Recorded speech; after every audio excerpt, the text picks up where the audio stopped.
আসসালামু আলাইকুম। আজকে আমরা খুব অল্প সময়ে ভার্ব শিখব।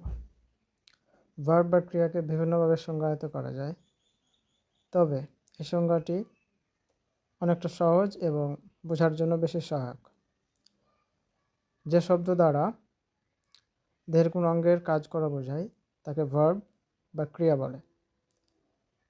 যে শব্দ দ্বারা দেহের কোনো অঙ্গের কাজ করা বোঝায় তাকে ভার্ব বা ক্রিয়া বলে।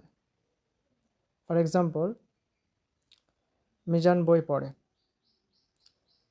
এখানে পড়ে কথাটি দ্বারা অঙ্গের কাজ করা বোঝাচ্ছে, সুতরাং পরে কথাটি হচ্ছে ভার্ব। বাংলা সেন্টেন্সের ক্ষেত্রে সাধারণত শেষে ক্রিয়া থাকে, কিন্তু ইংলিশ সেন্টেন্সে শেষে থাকে না। বেশিরভাগ ক্ষেত্রে সাবজেক্টের পরে থাকে, তবে এটা সব সময় থাকে না, যার কারণে ইংলিশ সেন্টেন্সের ক্ষেত্রে আমাদের ভার্ব চিনতে সমস্যা হয়। তবে এভাবে যদি আমরা বুঝি যে যে যে যে শব্দ দ্বারা দেহের কোনো অঙ্গের কাজ করা বোঝাবে, সেটি হচ্ছে ভার্ব। এখানে মিজান একটা ব্যক্তির নাম, বুক মানে বই, রিডস মানে হচ্ছে পড়া। এখানে রিডস কথাটি দ্বারা দেহের অঙ্গের কাজ করা বোঝাচ্ছে, সুতরাং রিডটা হচ্ছে ভার্ব। একইভাবে রাসেল বাগানে হাঁটছে। Russel is walking in the garden. এখানে রাসেল গার্ডেন একটা স্থায়ী জায়গার নাম বা স্থির জায়গার নাম, কিন্তু ইজ ওয়াকিং এর বাংলা অর্থ হচ্ছে হাঁটছে।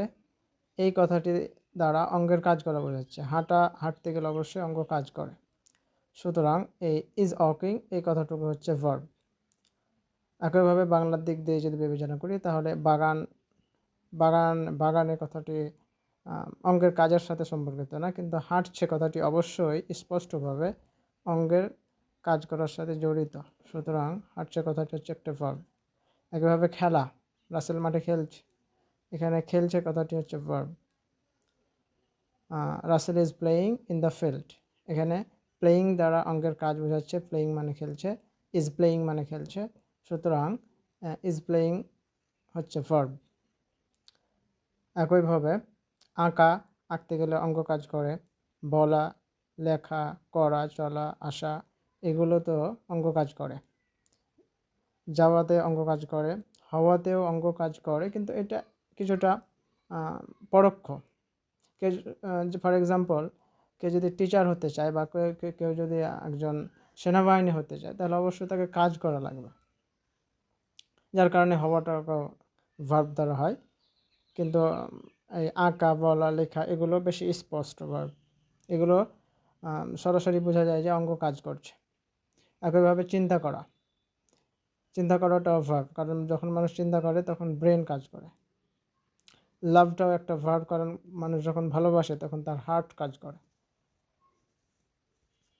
একইভাবে আপনারা যে কোনো গ্রামারে মিলিয়ে নিতে পারেন যে যেগুলো ভার্ব হবে সেগুলো অবশ্যই কোনো না কোনোভাবে অঙ্গের কোনো কাজের সাথে জড়িত, কোনো না কোনো অঙ্গের কাজ করার সাথে সম্পর্কিত হবে। এটা আপনারা যে কোনো গাইড থেকে মিলিয়ে নিতে পারেন। একইভাবে রহিম প্রতিদিন সকাল 10টায় স্কুলে যায়। এখানে এখানে রহিম একজন ব্যক্তির নাম, প্রতিদিন, সকাল 10টায়, স্কুল, এগুলো কোনোটাই দেহের অঙ্গের কাজ করার সাথে সম্পর্কিত না, কিন্তু যায় কথাটি অবশ্যই কেউ যখন যায় তখন তাকে হেঁটে হেঁটে যেতে হয়, অর্থাৎ তার পা কাজ করে, সুতরাং এখানে যায় কথাটি হচ্ছে ভার্ব।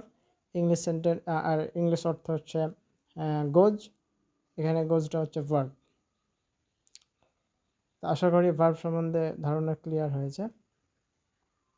খুব ছোট্ট একটি ভিডিও আশা করি আপনাদের উপকারে লাগবে। আসসালামু আলাইকুম।